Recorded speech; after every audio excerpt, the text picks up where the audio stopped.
I've had pedestrians walk out right in front of me, right in front of my bike. People don't look where they're going. People open car doors. They swerve into my lane without turn signals.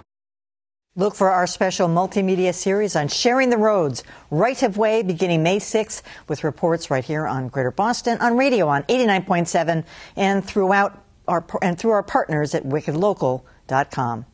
Next up, if you rent in the city of Boston, you know the going rate averages $1,700 a month. That leaves many young professionals with no choice but to live with roommates or move back in with their parents. Now a growing number of architects are hoping to reverse that trend by building apartments that sacrifice space for affordability. Could you live comfortably in just 300 square feet? 23, 24, 25 steps. Roughly 25 steps from front to back. 1, 2, 3. And 16 steps across. This micro-unit prototype was designed by Boston architecture firm Ad Inc. One of the company's own designers, 27-year-old Quentin Kearns, fits the target demographic and says he'd gladly trade the pricey Harvard Square apartment he shares with roommates for tighter quarters of his own in Boston. You might sacrifice space, but what you gain is your own little living area. It's your apartment. And of course, you can fill it with whatever you like. And since it's not big, you don't have to spend a lot of money on furnishings. This micro unit came out of a challenge Mayor Menino posed to architects to create innovative housing options. Kearns and his colleagues assembled a focus group of other young professionals for guidance. They said, it doesn't matter, we can't afford it. So that became our top priority. Creating an apartment that was affordable to build and to rent meant thinking small.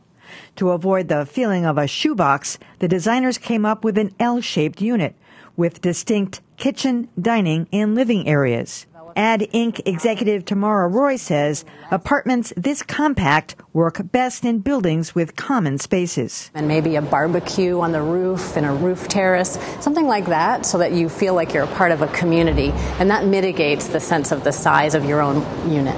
Right now, the city of Boston only allows apartments under 450 square feet to be built in the Seaport District, also known as the Innovation District. But Roy hopes that will soon change. We're hoping that, when the mayor sees that the smaller units in the Innovation District go like hotcakes, that he'll understand that there's a real pent-up demand and that he will allow us to put them elsewhere in the city. If that happens, Roy says rent could be as low as $900 a month in some neighborhoods. That sounds reasonable to Quentin Kearns. It's about people that want to live in the city, around their city. So their living room isn't necessarily here. It's outside.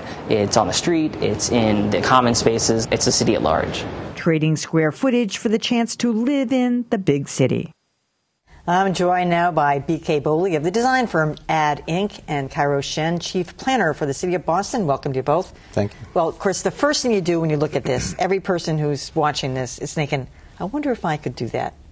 Could you? Live in 300 square feet? Yeah.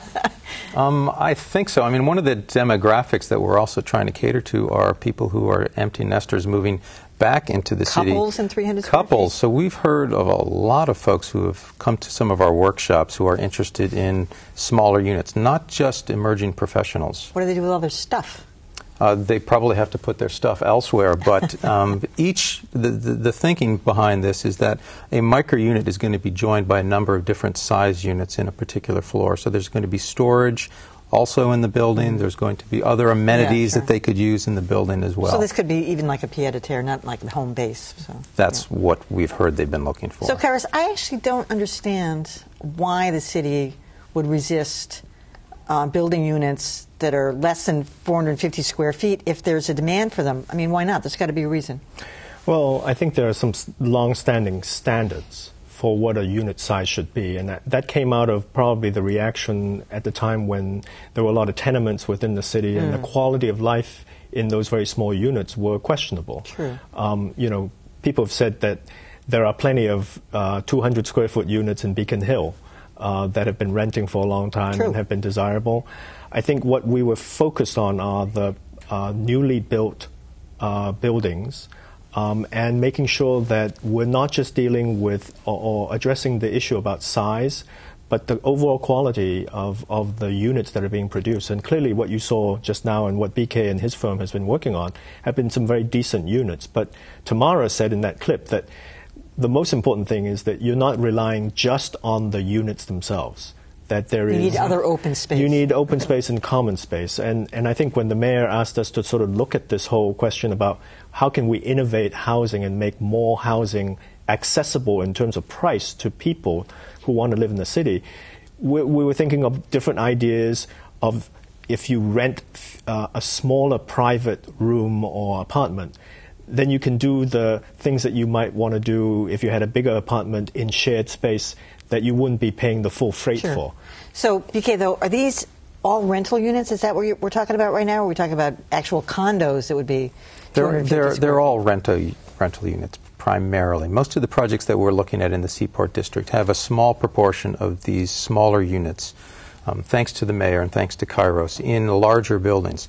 We see that the efficiencies we could get by having an entire building of smaller units rather than units stacked under more typical units, so those efficiencies would benefit in construction costs and in rental prices and bringing those down. But it's the idea is to bring the entrance price down for emerging professionals and other more senior folks moving back into the city. But is the city suspicious of that? Well, we are. Once you get in and then all of a sudden... Well, what's actually happened is that when we first looked at this, we also did a survey of the young 21 to 34-year-olds that we're trying to attract and keep in the city. The same group that you were talking about moving in with their parents or moving out of the city. And what we found was that their ability to pay is more like $1,000 to $1,200 a month.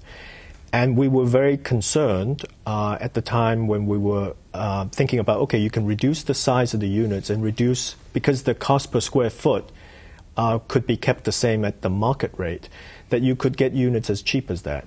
Well, what's happened is that the cost per square foot for the smaller units have escalated at a much higher rate than the larger units. And so when the first batch of the innovation units, we call them innovation units because we don't think it's just about size. We think it's about being innovative in bringing new housing types onto the market.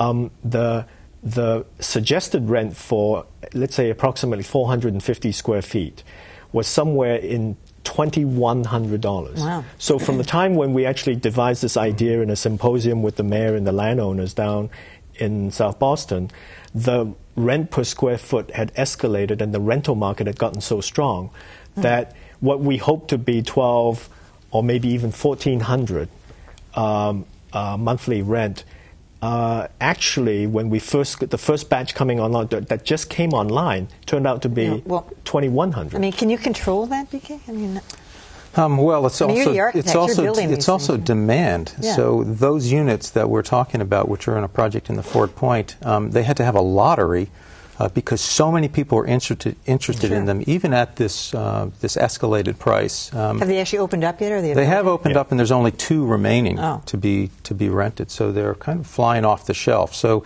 there's such a built-up demand. And how many are there in one building? In that building, I believe there are 50 or so. In a project that we're doing in Seaport Square, there's 32 of them, and they range in size from 400 square feet up to 200 or up to 700 square feet for a micro 2-bedroom.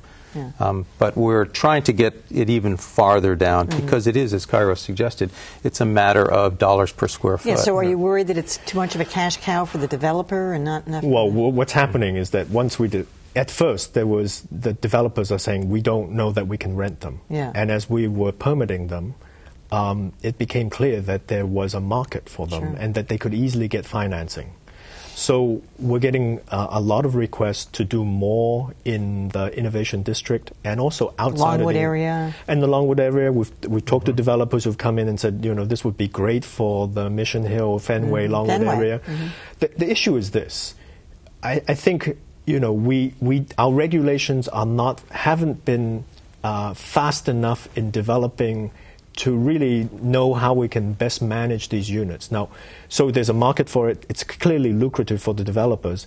And what we want to do is to figure out how we can have, let's say, requirements that they're not just building a sardine can with as many units as possible, but really rather is there a requirement that they provide at least a minimum amount of common space? Sure. Because that's critical. Yeah, that and also I noticed things like these units don't have Murphy beds, they're real beds. I mean, I was really studying the layout, right. so in a little living space. So you try to make it so it's like a real space. You don't have to keep shoving the bed up every time. They're about the size of a double hotel room, a good-sized hotel room. And in the surveys that we did with some 80 or so emergent professionals, they didn't like Murphy beds. They didn't like exactly that, having to clean up and flip their bed up every evening. They preferred the amenities that Kairos was talking about, almost like a residence hall is being designed today, where there's on-floor kitchens and community, and the folks from Vertex are also really fascinated in this